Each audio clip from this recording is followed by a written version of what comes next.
All right, folks, from Dr. Seuss to Mr. Potato Head to sprinkles on ice cream, people and things just keep falling victim to cancel culture. But have you asked yourself who is actually in charge of this thing? Now, a recent New Yorker article did ask the question. It goes on to state, each of those incidents up close turned not on the intervention of activists or mechanisms of mass protests, but on the anxieties and misjudgments of elites.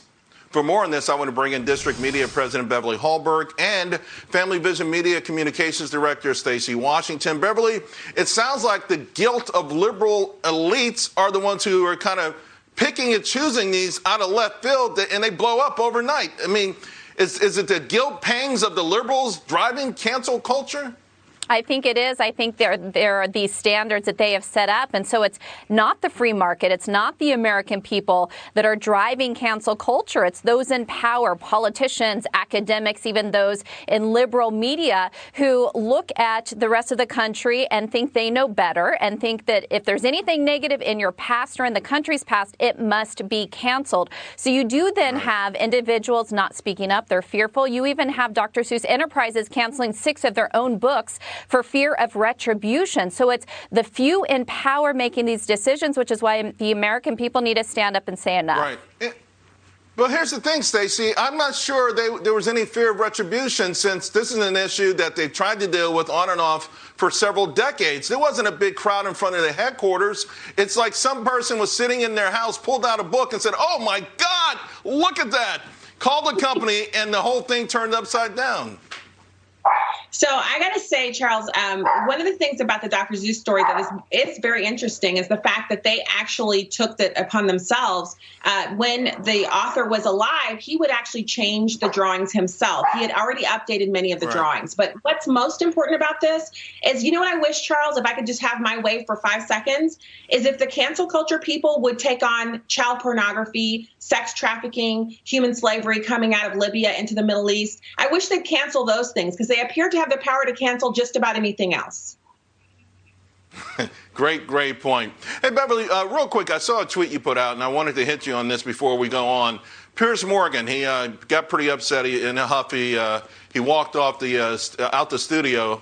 Listen, I've been tempted to do that on more than one occasion. You say that was a big mistake. Why? It is a big mistake. No, he has every right to do so. But as I coach people in conducting media interviews and being interviewed, if you leave the set, you aren't actually engaging in the discussion that needs to be had. So even if it's unfair, stay there, take the questions. You're always fair with me, Charles, so I never have to storm off set. But it actually is a sign that you're here for productive, hard debate by staying in the seat. So even though liberals often don't want to have certain discussions, I say those of us who want to have productive debate, sit in the chair and make it happen.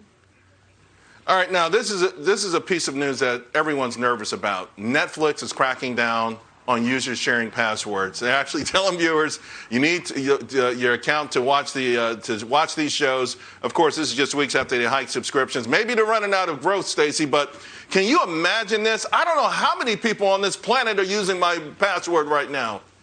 Well, so we had an issue with that as well, because we have, there are 5 of us in my family with the 3 kids. But as they got older, we were all still using the same account until we canceled Netflix before the whole Cuties controversy came out. And it was, the addition of some very liberal people to their board and some projects that they announced that we really felt like it wasn't something we wanted to support, even though we were early adopters of Netflix. So this is something they're doing to actually get more of that revenue back. They're clawing back profitability that has been shorn off by people sharing passwords. But I encourage Americans to really look at the product that Netflix puts out. Maybe instead of adding accounts in your household for your adults and, adult kids, teenagers, maybe you just all cancel it like we've done. We do very well with Amazon Prime. No company is perfect, but I feel like Amazon's directional shift towards allowing its objectionable content for children is just unacceptable for us, and we don't want to pay for it. All right, ladies, I wish we had more time. I really enjoy our discussions, but we don't. So you don't have to storm off, but we got to go. Beverly, Stacey, thank you both very much. Have a great weekend. We'll talk soon.